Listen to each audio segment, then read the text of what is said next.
Así inicia es Noticia en Profundidad. Qué placer acompañarles. Soy Tatiana Pérez y les saludo desde nuestra sede central en Caracas, en Venezuela. A partir de este momento, en la próxima hora, tenemos 3 temas que son noticia. Aquí están en titulares.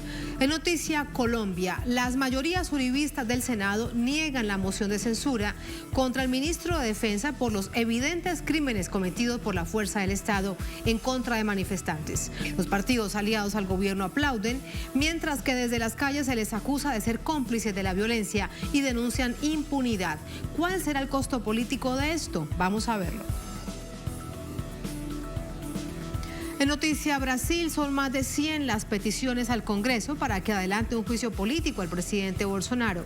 Científicos, abogados, estudiantes, artistas presionan para que el legislativo investigue al jefe de Estado por lo que consideran mal estado de todo en el país. Pero el proceso no avanza. Analizamos este escenario. En Noticia Bolivia, la Fiscalía de La Paz inició el proceso de extradición del exministro de Gobierno de facto, Arturo Murillo, la mano oscura de la dictadura. La víspera fue detenido en Estados Unidos, acusado de lavado de activos y corrupción en negocios que vinculan a ambas naciones. Sus antiguos aliados celebran la captura. ¿Por qué le dan la espalda? Vamos a verlo. En Noticia, que así comienza. Bienvenidos, bienvenidas.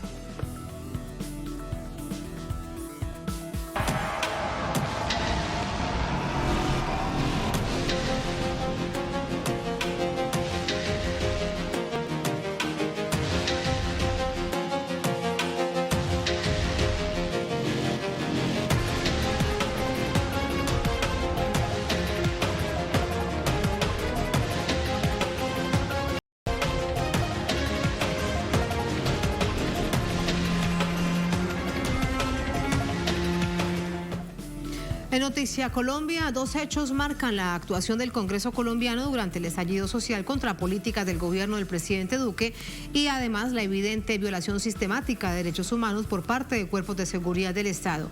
1, la negación de la moción de censura al ministro de la Defensa y 2, el ascenso del comandante de la Policía Nacional por parte del Senado. Vamos a revisar estos hechos. El Congreso de la República en plenaria de Senado negó 69 votos a 31 la moción de censura contra el ministro de Defensa Diego Molano, responsable de la actuación de la fuerza pública en las manifestaciones que se desarrollan en Colombia. Vota no, señor secretario. Lo que demuestra esa votación es que el Parlamento colombiano, el Congreso y específicamente el Senado, se cubre de ignominia. Es una vergüenza que existiendo tantas evidencias de violación de los derechos humanos, de crímenes de Estado, de criminalización de la protesta social, la mayoría gubernamental haya decidido votar negativamente esa moción de censura. Eso demuestra la necesidad de que a 10 meses de unas elecciones donde debe renovarse el Congreso, es necesario que todos los colombianos hagamos conciencia de que vamos a cambiar esa composición.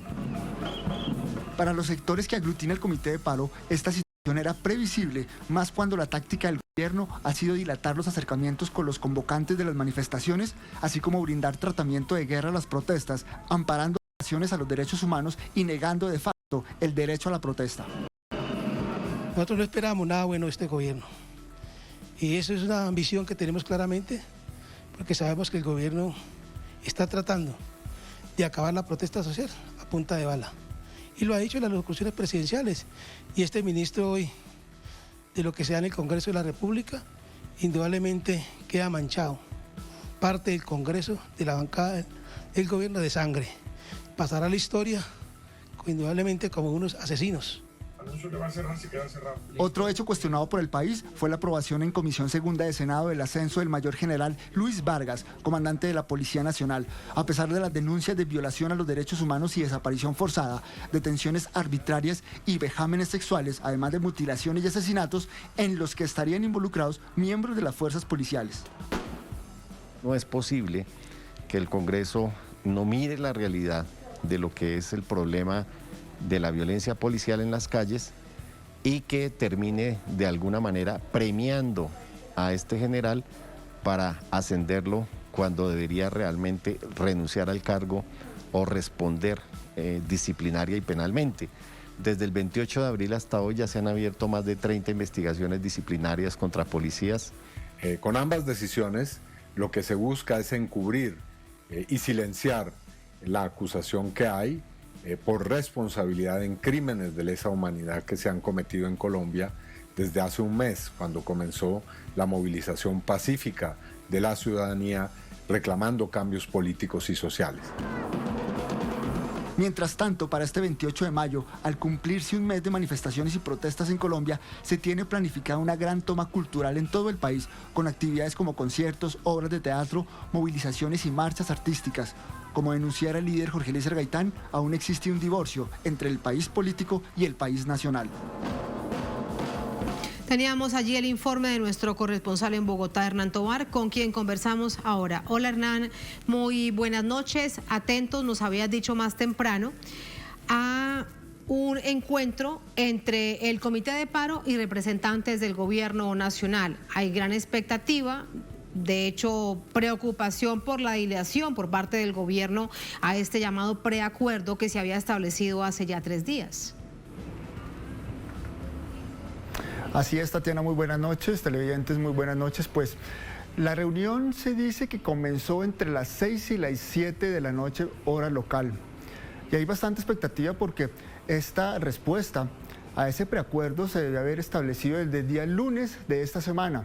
El mismo gobierno la aplazó para el día de hoy, aduciendo que necesitaba hacer algunas consultas internas con algunas instituciones y ministerios en el país. Hemos conocido pues que este preacuerdo gira en torno a la desmilitarización de las ciudades, al desmonte del escuadrón móvil antidisturbios, un punto en el que el gobierno pues siempre ha dicho que no está de acuerdo. También a que no se haga uso por parte de la policía en las manifestaciones de armas de fuego. Toda esa violencia estatal que se ha venido dando y que hemos visto en varios videos a través de las redes sociales, donde policías, aún sin identificar, abren fuego contra los manifestantes. Pues estos son algunos puntos de ese preacuerdo que el día de hoy se espera que se dé a conocer esa respuesta por parte del gobierno nacional, y donde pues hay un nuevo actor, Emilio Archila. Recordemos que el anterior vocero y comisionado de paz renunció a su cargo, y hay cierto malestar en algunos integrantes del Comité de Paro porque estaban hablando con una persona que no tenía la relevancia en el gobierno para llevar a cabo esa negociación. Por eso ellos hablan de una dilación y de una como especie de alargamiento en estas negociaciones, que lo que pretende el gobierno precisamente es desgastar las manifestaciones en las calles, llevar a un largo plazo estas conversaciones, pero bueno, se espera que el día de hoy haya unas respuestas claras y concisas frente a ese preacuerdo que tiene, según los integrantes del Comité del Paro, que tiene que protocolarizarlo el presidente de la República. Tiene que estar allí sentado en la mesa para un posible avance en este tema de negociación ya en el pliego de emergencia del paro. Estaremos muy atentos a las conclusiones y a qué pase el día de hoy, en la noche, con esta reunión entre los integrantes del Comité del Paro y los delegados del gobierno en ese preacuerdo que se está esperando pues con ansiedad, que va a pasar en cuanto a las garantías para la protesta, para iniciar una mesa de negociación, Tatiana. Estaremos muy pendientes, Hernán, nos cuentas cómo avanza y iremos contigo. Muchas gracias, buenas noches. Todo este panorama lo vamos a analizar. Para ello nos acompaña Antonio Sanguino, senador por el partido Alianza Verde, copresidente de la Comisión de Paz, nos acompaña desde Bogotá. Senador, muy buenas noches, bienvenido, ¿cómo está?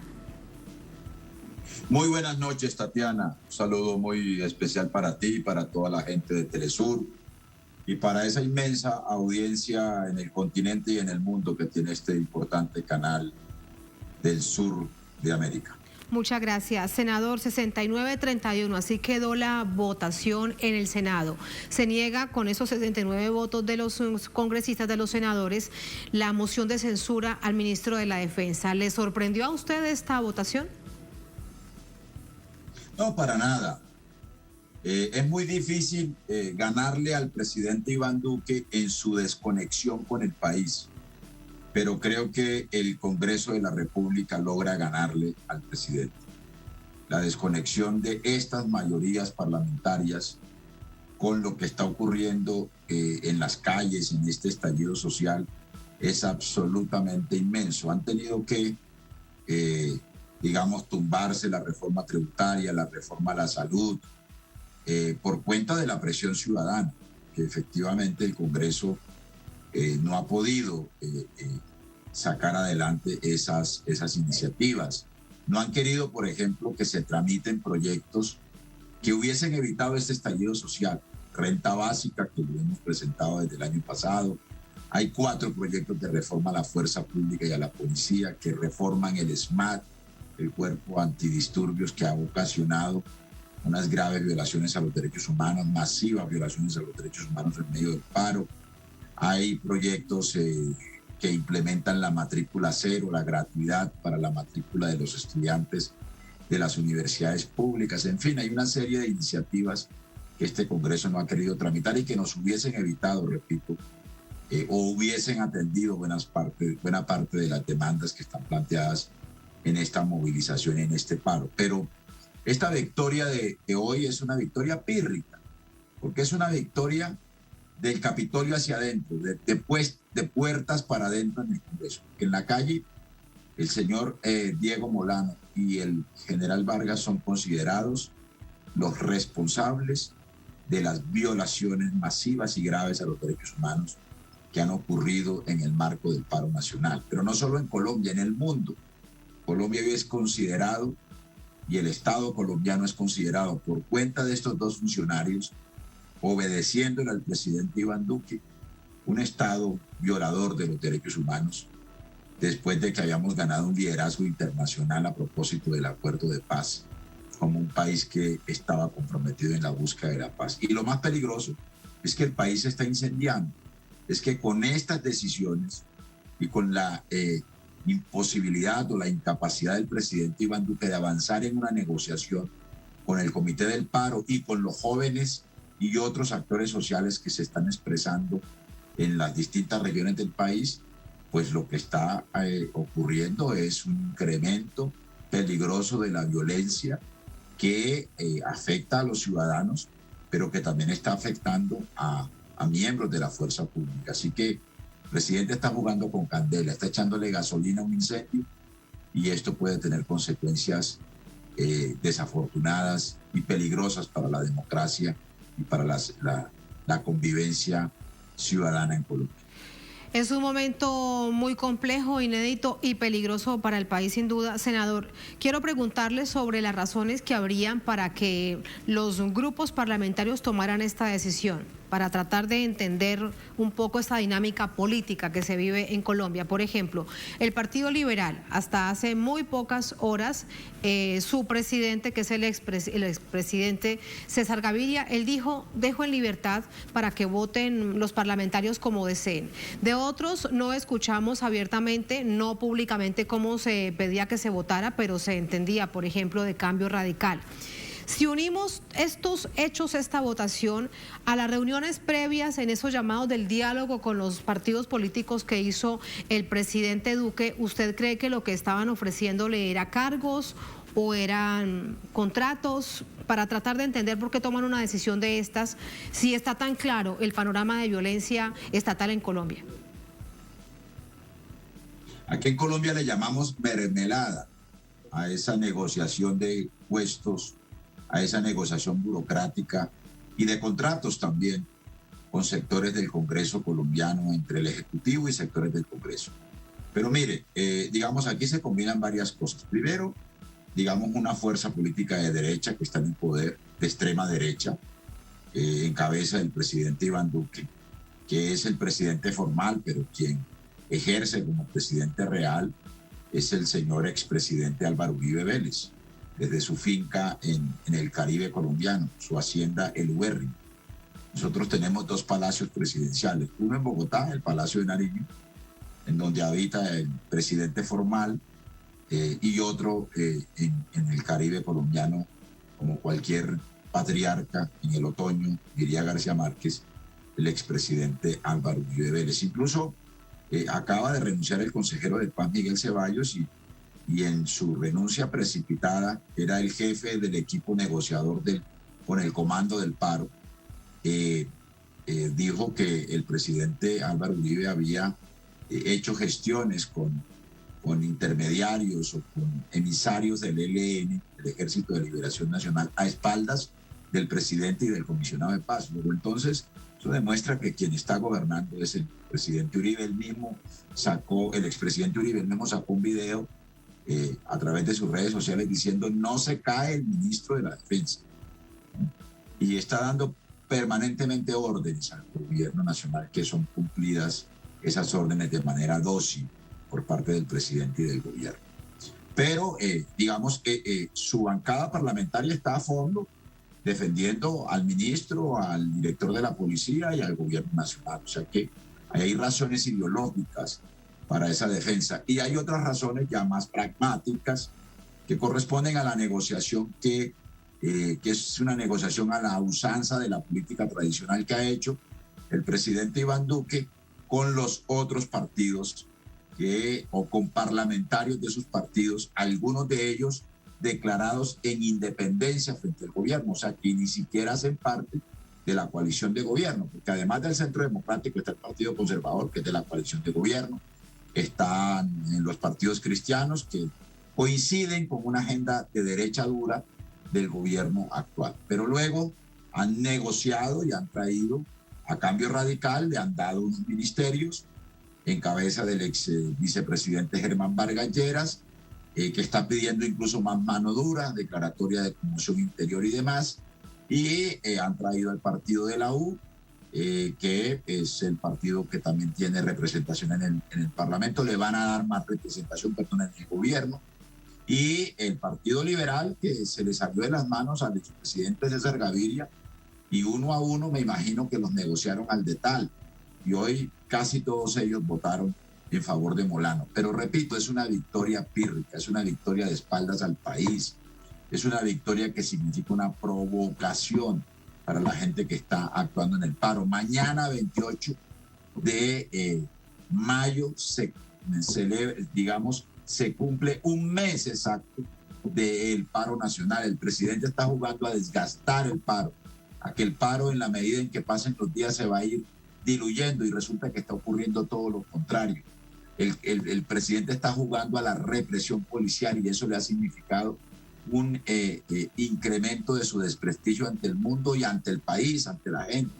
Y el presidente está jugando a dar concesiones unilaterales o a hacer anuncios unilaterales de migajas en relación con programas sociales para atender las demandas que están planteadas en el paro, sin que haya una negociación, y eso también le está fracasando. Así que el gobierno finalmente tendrá que negociar, y esta represión policial tendrá que parar, a riesgo de que el país siga incendiándose en una espiral de violencia que ya sabemos cómo termina en Colombia. Así empezó la violencia de hace 50 años, cuando el Bogotazo, y miren lo que significó para Colombia. Un periodo de violencia largo y doloroso. Un periodo de violencia que lamentablemente no ha cesado desde el asesinato de Jorge Eliezer Gaitán.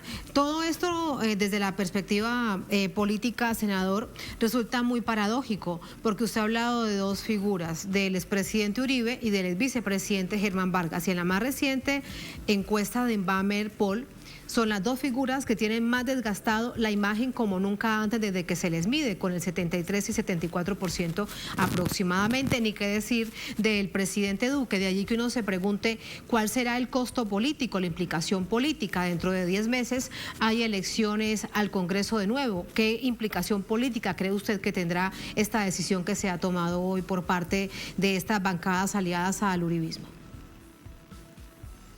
Pues en la desaprobación compiten los dos, Vargas Lleras, Uribe, con el presidente Iván Duque, que está en el 72% de desaprobación. Ningún presidente en la historia de Colombia había tenido los niveles tan bajos, tan altos de desaprobación como los que tiene el presidente Duque.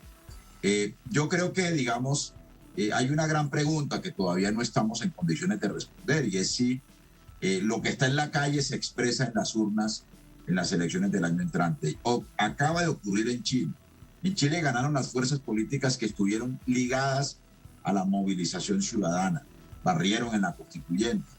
Aquí puede ocurrir algo similar.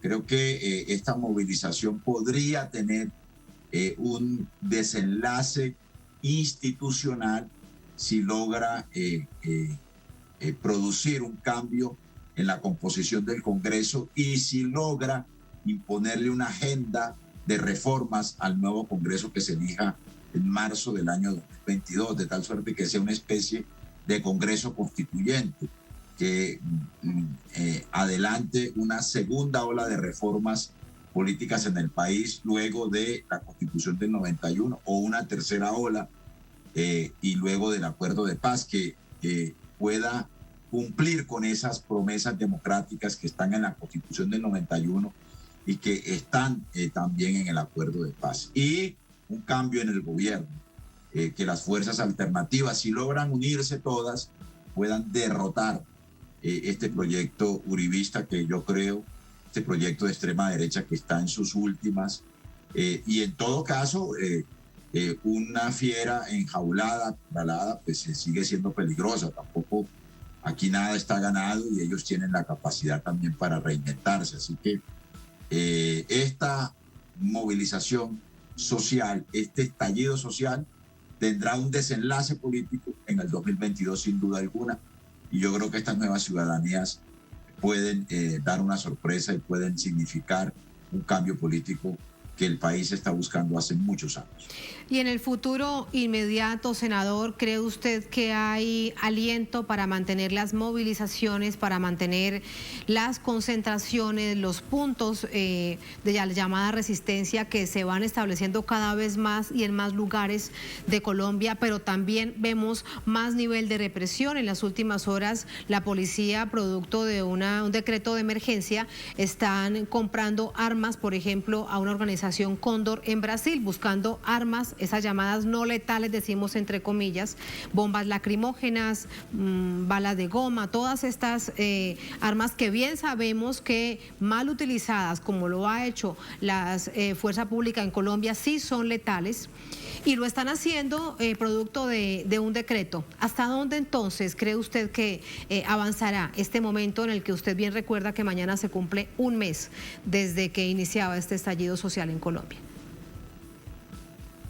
Pues yo estoy sorprendido porque, digamos, nunca antes había habido una movilización que se extendiera en el tiempo como ha ocurrido ahora. El antecedente más inmediato lo tuvimos en noviembre del año 2019. Pero esta vez, digamos, el nivel de indignación es mayor. La pobreza está llegando casi a la mitad de la población. Tenemos 21 millones de colombianos que viven en la pobreza. La deserción de las universidades públicas ha llegado al 37%. 400.000 jóvenes han tenido que abandonar las aulas universitarias.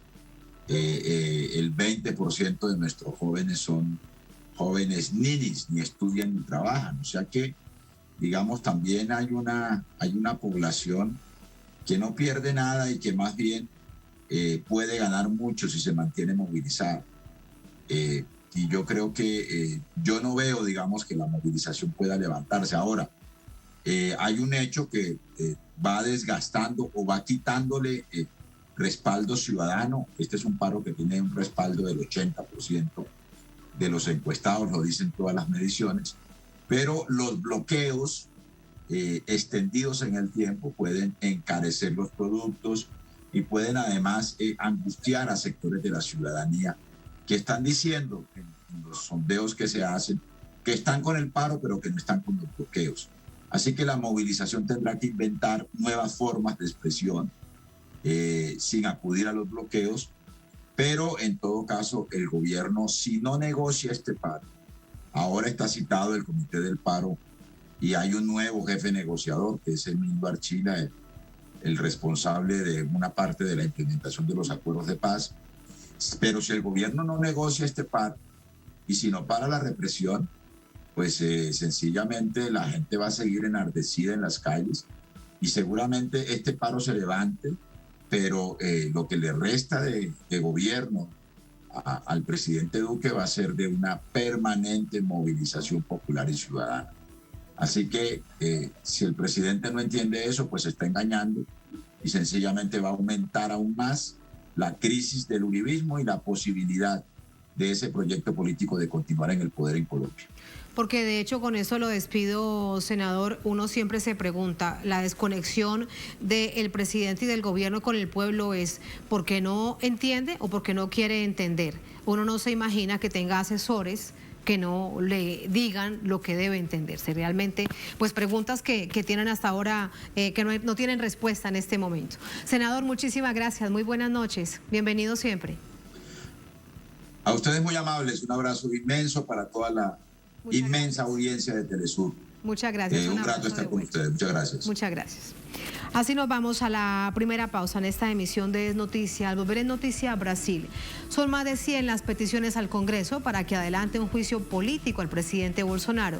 Científicos, abogados, estudiantes, artistas presionan para que el legislativo investigue al jefe de Estado por lo que consideran el mal estado de todo en el país.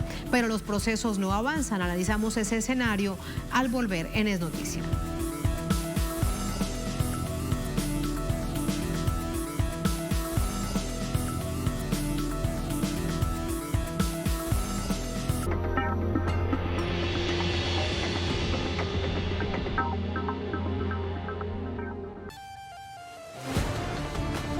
Cada año miles de personas abandonan su tierra para alcanzar nuevos horizontes.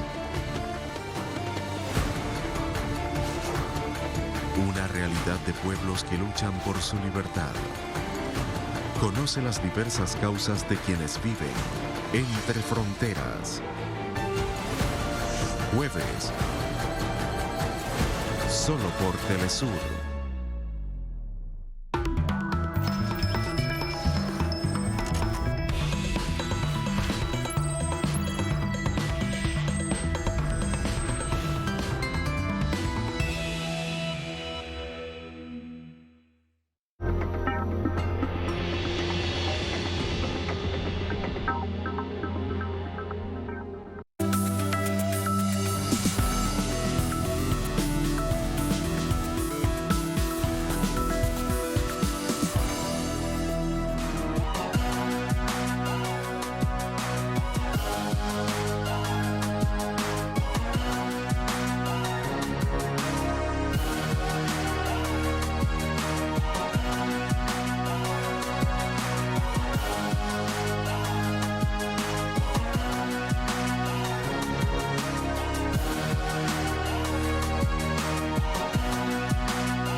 En Noticia Brasil, el Congreso analiza más de 100 pedidos de destitución presentados contra el presidente Jair Bolsonaro. Esto lo informó este jueves el presidente de la Cámara de Diputados de esta nación, Arthur Lira. El juicio político contra el presidente es principalmente por negligencia en tiempos de pandemia. Arthur Lira, presidente de la Cámara de Diputados de Brasil, reveló ante un medio radial local que el Congreso ha recibido ya más de 100 solicitudes formales de destitución contra el primer mandatario Jair Bolsonaro. Esto debido a su mal desempeño en el manejo de la pandemia. Este jueves, el presidente del Instituto Butantan de Investigación Científica de Brasil, Dimas Covas, declaró ante la comisión senatorial que investiga la gestión del Ejecutivo durante la pandemia. Covas confirmó la negativa de Bolsonaro a comprar vacunas. El repudio científico carioca detalló que el Instituto Butantan ofreció al gobierno en diciembre de 2020 las primeras 5 millones de dosis de Coronavac producidas en cooperación con el laboratorio chino Sinovac. Pero, a pesar de que el Ministerio de Salud había aprobado la compra desde agosto, Bolsonaro dilató y despreció la adquisición con el pretexto político de que jamás compraría una vacuna china y anuló la negociación. Testimonio semejante dio Carlos Murillo, representante para América Latina de la farmacéutica Pfizer. Murillo declaró al Senado brasilero que la empresa ofertó al gobierno desde agosto de 2020 un lote importante de vacunas, pero su propuesta tardó más de 7 meses en ser aprobada por Jair Bolsonaro, apenas recién en marzo de 2021. A pesar de todas estas evidencias que siguen surgiendo en la investigación en Cámara Alta, la Cámara Baja no lleva un proceso semejante, por lo que, ante las más de 100 solicitudes de juicio contra Bolsonaro, el diputado Arthur Lira solo informó que pronto se sentarían a revisarlas y despreció la idea de avanzar con un juicio o impeachment, ya que según él, no hay tanta inflación ni desempleo en el país. La demanda del pueblo carioca radica no en lo económico, sino en los más de 450.000 muertos según los últimos registros. Entre las solicitudes protocolizadas ante el Congreso, una de las más fuertes proviene del grupo de artistas, escritores, indígenas, científicos y periodistas, agrupados como Movimiento Vidas Brasileiras, que en apenas 24 horas ha recibido más de 632.000 firmas vía online. Somos ciudadanos brasileños de todos los ámbitos, sin motivación partidista ni ideológica. Queremos salvar vidas. Entendemos que este gobierno ha sido el principal responsable por tantas muertes y por eso entregamos un pedido de impeachment contra el presidente de la República por crímenes de responsabilidad. Entre en el sitio www.vidasbrasileiras.com, firme y únasenos. Igualmente, el expresidente Lula da Silva, entrevistado por Prensa Latina, opinó este jueves que el presidente Bolsonaro debe pagar por esas muertes, no porque las haya causado directamente, sino porque ha sido un irresponsable al no haberlas salvado a tiempo, sin siquiera ofrecer un gesto de condolencia a las familias. Es un asunto que analizamos de inmediato. Para ello nos acompaña Marcelo Uchoa. Es profesor de Derecho Internacional, miembro de la Asociación Brasileña de Juristas. ABJD nos acompaña desde Fortaleza. Profesor, buenas noches. Bienvenido. ¿Cómo está? Buenas noches, Tatiana. Encantado de participar nuevamente de la Telesur. Muchísimas gracias. Profesor, ustedes también son parte, hay un grupo de juristas que ha interpuesto una petición ante la Cámara de Diputados para que se adelante juicio político al presidente Bolsonaro. ¿Están ustedes también en esta petición, profesor? Sí, sí. Por lo que nuestra petición de la Asociación Brasileña de Juristas por la Democracia ha sido presentada el pasado año, que la verdad es que son muchísimas peticiones presentadas hasta ahora, más de 110. Y así que hemos peticionado nosotros, pero también ayudando a los otros movimientos a presentar sus peticiones. Estamos, claro, estamos con la ilusión que en algún momento estos pedidos que se suman sean analizados y definidos por la Cámara de los Diputados. Sí, abogado, ¿y cuáles son las razones en particular que ustedes como juristas han presentado para que se adelante este juicio político al presidente Bolsonaro? Muchísimas, Tatiana, porque son crímenes de responsabilidad, son crímenes comunes, y cuando se habla de crímenes de responsabilidad están muy relacionados a la posición del gobierno brasileño respecto a la pandemia de COVID, la ausencia de programación para la vacunación, la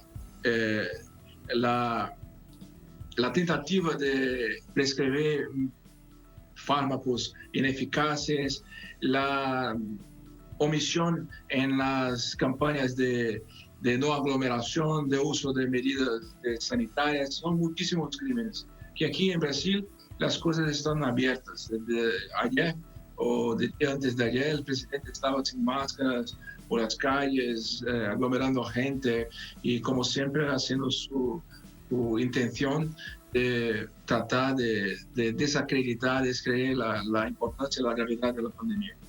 Sí. Así que lo escucho y pienso en la comisión de investigación que está en el Congreso y que adelanta la investigación, valga la redundancia, sobre si el presidente actuó o no de manera adecuada en tiempos de pandemia. Todo eso que se está adelantando en la investigación es material para poder avanzar. Sí, cada depoimento, cada posición, cada se percibe que el gobierno no solo no trató de enfrentar la pandemia, como incluso ayudó a que los números crecieran a llegar como estamos ahora, con 456,000 muertos, óbitos desde el principio de la pandemia, números que van a aumentar porque estamos ahora para enfrentar la tercera ola de la pandemia. Los números empezaron a crecer nuevamente en Brasil. Es un horror. Es una situación realmente muy dramática la que está viviendo el país en materia de crisis sanitaria. Ahora, profesor, si vemos todo el escenario de carácter político, por ejemplo, quien ahora funge como presidente de la Cámara es un aliado directo del presidente Jair Bolsonaro. Son más de 100 peticiones de juicio político, pero ninguna avanza realmente, salvo esta comisión de investigación, porque ha sido exigida por una medida de carácter judicial. ¿Qué hacer para que la Cámara comience las investigaciones respectivas? Bueno, en verdad el presidente tiene la mayoría en la Cámara, y así que tiene una ligación también con el presidente de la Cámara de los Diputados, y que el deferimiento de sus pedidos no es muy sencillo, pero la presión popular, la gente ahora está cada vez más sumándose en la tarea de movilizarse para forzar la Cámara a tomar una decisión, porque así como está no se puede continuar.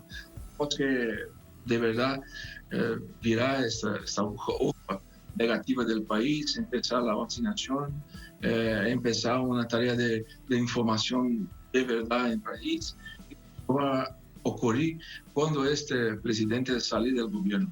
Ya está demostrado que está al lado de la muerte y no contra ella. La necropolítica que han dicho los expertos ejemplificada en Brasil, lamentablemente. Que la gente estudia como una hipótesis y nosotros estamos viendo como práctica. Sí, como una teoría, y ahora lo que vemos es en la vida real la situación que se vive en el país, en Brasil. Por último, profesor, a nivel internacional, ¿es posible adelantar alguna investigación? Ustedes como juristas piensan que existe alguna probabilidad real de llevar este caso a la Corte Penal, por ejemplo. Sí, Tatiana, creemos que sí. Nuestra asociación incluso presentó una petición al Tribunal Penal Internacional por crímenes contra la humanidad. Pero hay otras de genocidio, particularmente relacionadas respecto a los indígenas, que están ahí en Brasil alejados de todo y sin cualquier cobertura sanitaria.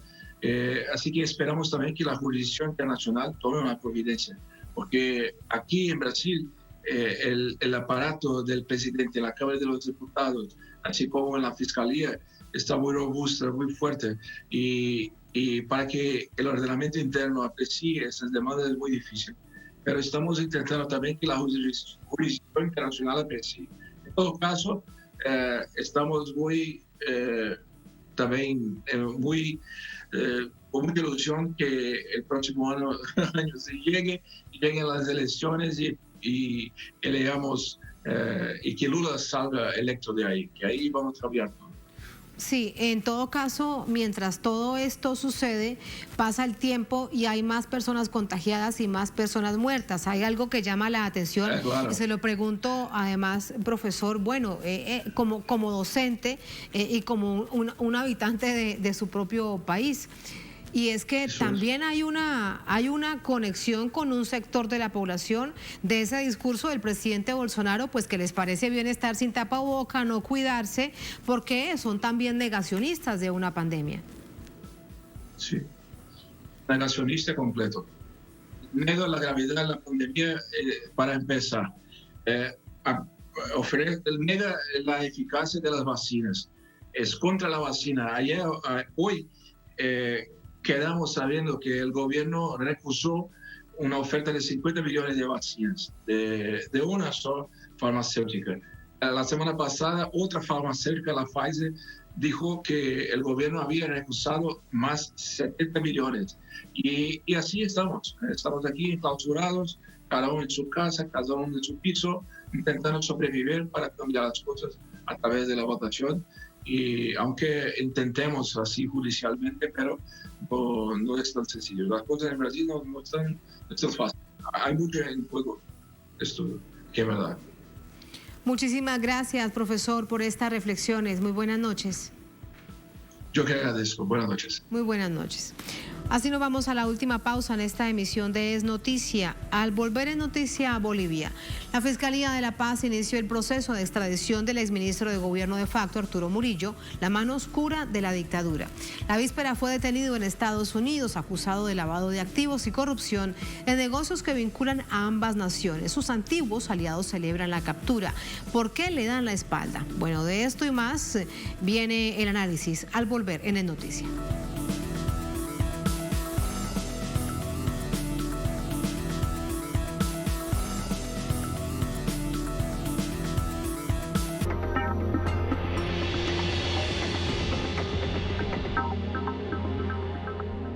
La señal de Telesur se traslada a la pantalla de tu dispositivo móvil desde la plataforma de WhatsApp.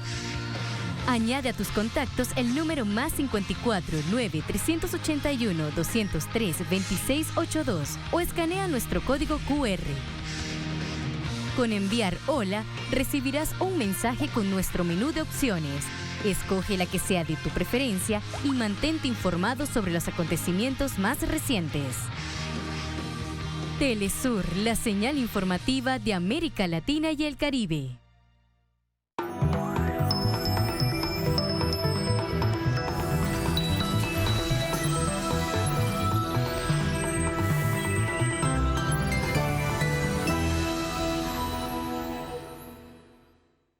Sigue minuto a minuto nuestra programación, ahora disponible también en audio a través de nuestra página web. Podrás mantenerte al día sobre los acontecimientos y noticias que suceden alrededor del mundo con un enfoque latinoamericano y confiable.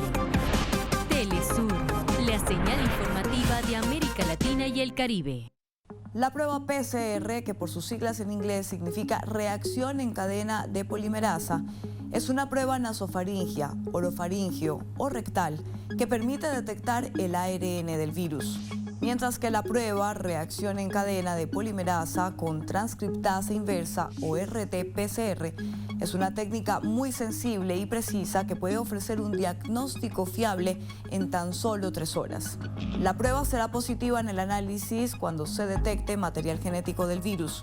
Si la prueba es negativa, pero siguen prevaleciendo síntomas, es probable que sea una infección respiratoria causada por otro agente etiológico y deben ser tratados esos síntomas.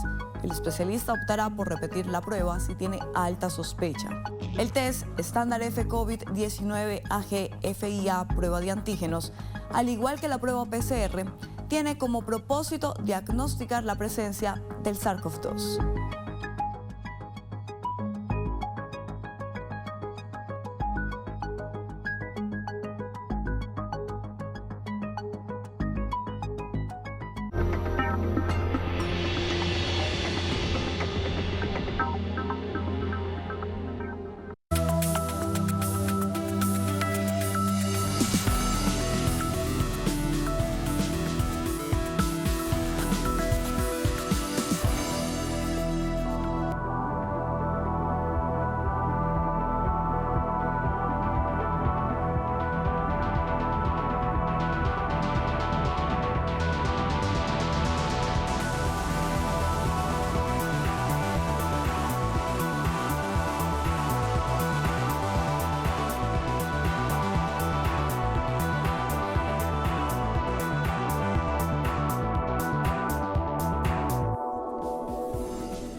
En Noticia Bolivia, la Fiscalía de La Paz solicita a Estados Unidos la extradición del exministro de Gobierno golpista Arturo Murillo.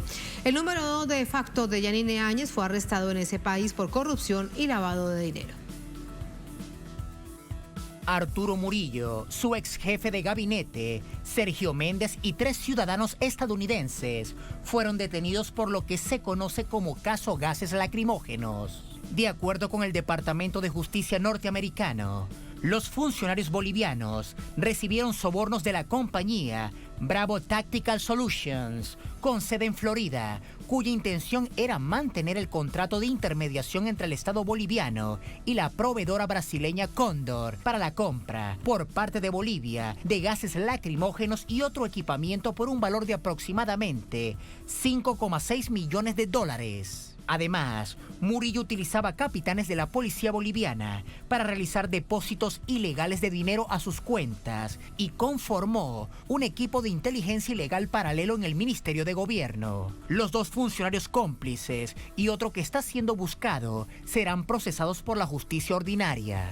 La Fiscalía Boliviana ya inició las acciones para la solicitud de extradición de Murillo. Asimismo, se ha dispuesto la realización de todas las acciones procesales destinadas a la recuperación y repatriación en favor del Estado boliviano de todos los activos, dineros y valores que se hubieran generado como resultado de dichos actos ilícitos. El Senado se sumó al pedido de extradición y señala que las investigaciones deben extenderse al entorno más cercano de Murillo, entre esos, el exministro de Defensa de facto, Luis Fernando López, quien firmó el contrato de compras de los gases. Estamos seguros que no solo es el señor Rodrigo Méndez, deben estar con seguridad implicados algunas exautoridades, directores nacionales o viceministros, incluso empresarios, también el señor Arturo Murillo. En todo caso, corresponde también al señor Fernando López. Desde la Defensoría del Pueblo se cuestionó el tardío accionar de la Fiscalía en este hecho de corrupción. Demanda a la Asamblea Plurinacional un proceso de fiscalización a ese organismo. Desde junio del año 2020, cuando se anunciaron el inicio de investigaciones por el caso lacrimógenos, se ha esperado a que este señor huya del país y se presente una imputación recién en enero del 2021. Aquí corresponderá preguntar si el fiscal general del Estado actuó en miedo al gobierno transitorio, incumpliendo su deber de investigación, o actuó en complicidad. Las víctimas de la brutalidad policial en el contexto del golpe de Estado en 2009 son las más urgidas de justicia. Murillo y Fernando López, lo que nos ha masacrado aquí en Chancata, queremos justicia como madres de familia, nunca nos vamos a cansar por ir buscar justicia. Eso es lo que puedo pedir, estamos muy dolidos aquí, después de masacrarnos se ha escapado él, pero felizmente robando tanto dinero. Para el masismo, con estos hechos se desmonta el relato de la oposición de una supuesta persecución política y queda más que claro que los golpistas solo tomaron el poder para saquear al país. Vamos a entrar con el análisis. Nos acompaña para ello Hugo Siles, analista político, con nosotros desde Santa Cruz, allá en Bolivia. Hugo, muy buenas noches. ¿Cómo está? Bienvenido. Tatiana, buenas noches. Un placer estar en Telesur. Muchísimas gracias. Hugo, primero llama la atención el lugar en donde el país y quién lo detiene a Arturo Murillo. Arturo Murillo se va a Estados Unidos porque se sentía protegido, porque fue el gobierno de Estados Unidos como tal, un país aliado al golpe de Estado, y resulta que allá es detenido. ¿Cuál es su valoración de esto? Bueno, Tatiana, hay una sorpresa en la clase política en Bolivia y en la población en general, toda vez de que las actuaciones de este exministro del gobierno de facto de Áñez siempre estuvieron en el límite de incluso la amenaza, un accionar violento.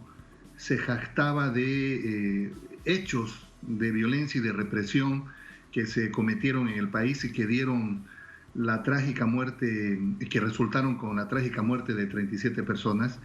Y por ello la población hoy todavía está digiriendo estos flagrantes y aberrantes hechos de corrupción que ha detallado de manera minuciosa un informe ya de autoridades del Departamento de Justicia en Estados Unidos, del FBI y de otras agencias de seguridad, que muestran el modus operandi que tuvo este ex funcionario, mano derecha de la presidenta de facto, Yanine Áñez, y sin duda de que este hecho marca no solamente la ratificación de las denuncias que ya se le hicieron el año pasado, por la cual incluso fue interpelado en 2 oportunidades en la Asamblea Legislativa Plurinacional y fue ratificado por la misma presidenta de facto, Yanine Áñez. Es decir, lo de Murillo es en la población boliviana hoy una sorpresiva detención de lo que se creía que difícilmente por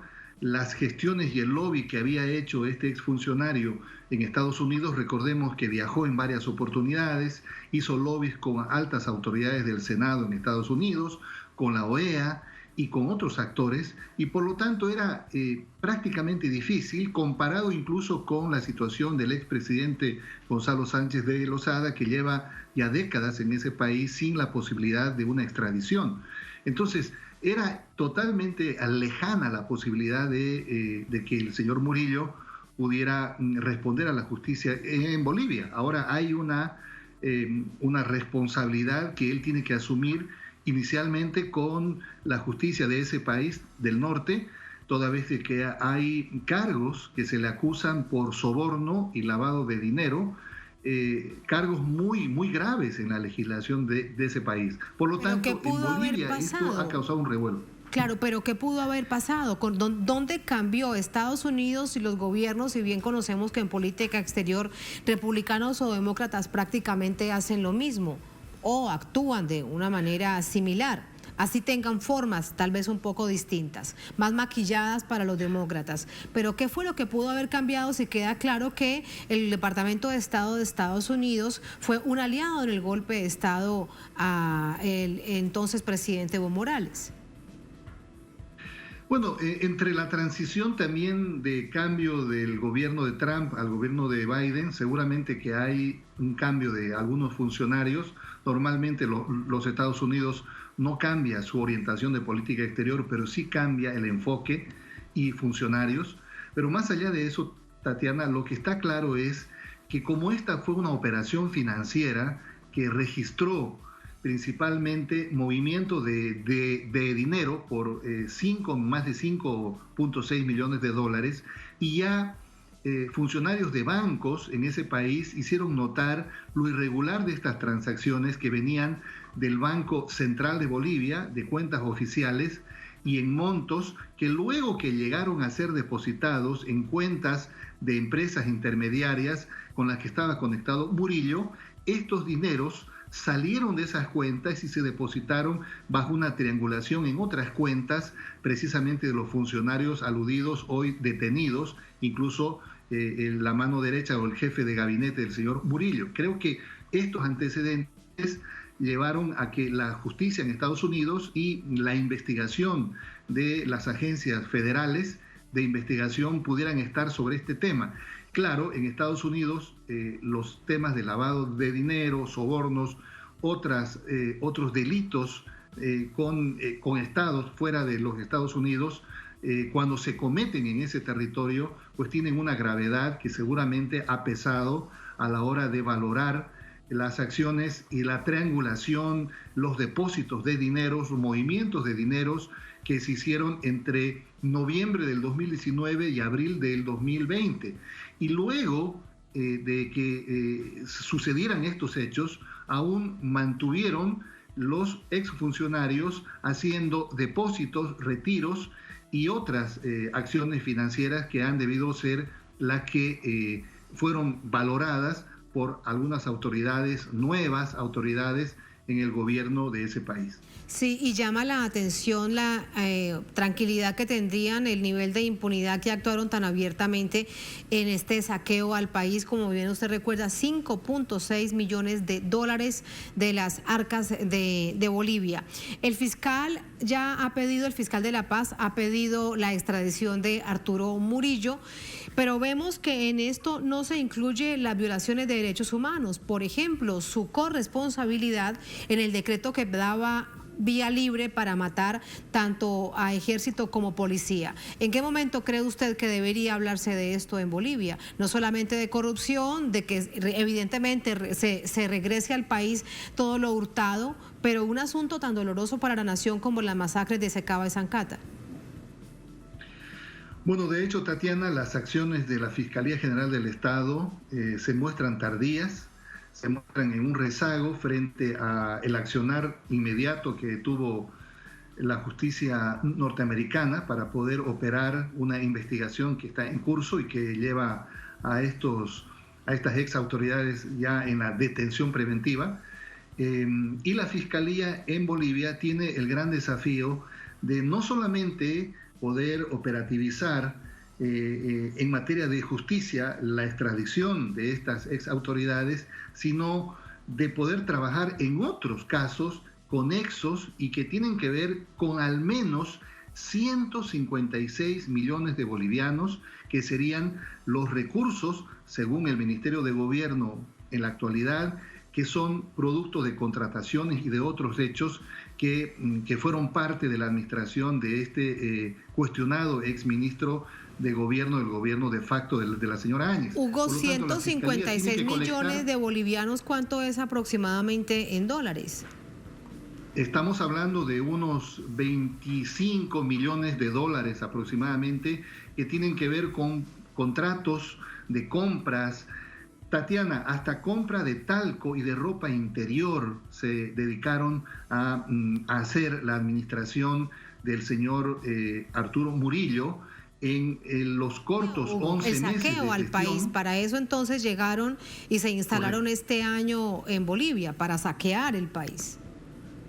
Correcto, y por eso que hoy se define a esta actuación como de clan mafioso, precisamente porque hay los argumentos, las pruebas y toda la información que hoy maneja el Ministerio de Gobierno y precisamente la justicia en Bolivia para poder procesar a este exfuncionario, a otros exministros e incluso la propia expresidenta de facto, Yanine Áñez, estaría sin duda comprometida, porque es muy difícil que en Bolivia se pueda hacer un retiro de 5.6 millones de dólares, un giro del Banco Central de Bolivia, sin el conocimiento de la ex mandataria Áñez, toda vez de que estos recursos tuvieron que salir con la autorización de la máxima autoridad del Estado. En ese contexto, la Fiscalía tiene un rosario de casos de corrupción en Bolivia, uno más grave que otros, que demuestran de manera clara la evidente corrupción aberrante que tuvo esta gestión del gobierno de facto de la Áñez y que despeja de manera absoluta con este hecho flagrante de corrupción investigada en Estados Unidos y ya bajo pedido de extradición en Bolivia, que existe persecución política. De hecho, la población hoy en Bolivia e incluso algunos miembros de la oposición que fueron parte del golpe de Estado y que formaron parte del gobierno de la señora Áñez están manteniendo lejanía frente a estos hechos de corrupción. Algo inédito también escuchar que el expresidente Carlos Mesa o el expresidente Jorge Quiroga o el gobernador de Santa Cruz, Fernando Camacho, expresidente del Comité Cívico, miembros de la oposición que participaron de la conspiración y del golpe de Estado y que formaron parte del gobierno, incluso colocando ministros. De hecho, el ex ministro de Defensa... Sí, Hugo, pero incluso públicamente lo dijeron a través del Twitter. Los que nos estabas contando, Carlos Mesa, Tuto Quiroga, etcétera, etcétera. Pero se alejan para que no vaya de pronto a salpicarles parte del escándalo. ¿Se alejan de esta manera por eso de Arturo Murillo? Correcto, es una forma de alejarse de esta situación que compromete a la oposición, que ratifica de que no existe persecución política y la detención hoy de exmiembros, exautoridades del gobierno de facto de la señora Áñez está secundada por hechos de corrupción pública. Recordemos que hace algunas semanas, y lo comentamos también contigo en tu programa, habían amenazas de estas ex autoridades de no promover ninguna detención de ninguna ex autoridad porque hablaban de persecución política. Bueno, ahora estas ex autoridades o estos ex miembros de la oposición que formaron parte del golpe de Estado hablan de una rápida extradición, hablan de de poder llegar hasta las últimas consecuencias y que la justicia se aplique. Es decir, la doble moral descalifica a estos miembros de la oposición en Bolivia en su afán desesperado de apartarse y de alejarse de cualquier impacto que tenga sobre la oposición, que ya tiene un impacto, porque precisamente es Arturo Murillo uno de los representantes emblemáticos de precisamente las acciones que la oposición emprendió durante los 11 meses del gobierno de facto y en la cual no solamente se persiguieron a ciudadanos, se reprimieron a ciudadanos, se asesinaron ciudadanos, sino se cometieron actos de corrupción aberrantes, compra de gases, respiradores y otros que forman parte hoy de esa cuadrícula de la corrupción que debe ser investigada en Bolivia, pero que ya tiene, como hemos visto todos, un proceso de investigación muy minucioso en los Estados Unidos. Una connotación internacional por la que se cae la narrativa, y quien realmente persiguió políticamente y a través de otras formas fue este personaje oscuro del gobierno de facto, Arturo Murillo. Muchísimas gracias por el análisis, por ayudarnos a entenderlo, Hugo. Gracias, muy buenas noches. Gracias, Tatiana. Buenas noches. Gracias a ustedes por habernos acompañado. Ponemos punto final a esta emisión de Noticias. Será hasta mañana. Sigan con nosotros.